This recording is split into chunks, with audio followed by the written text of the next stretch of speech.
सदफ कंवल किस मारूफ सीनियर अदाकारा की भतीजी हैं?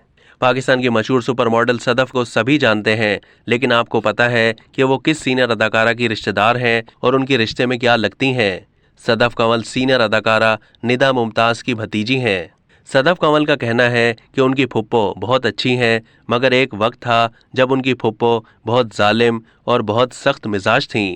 बचपन में वो अपनी फुप्पो से बहुत डरती थीं, फिर वो बड़ी हुई और उनकी शादी हो गई और उनकी फुप्पो उनके साथ नॉर्मल हो गईं।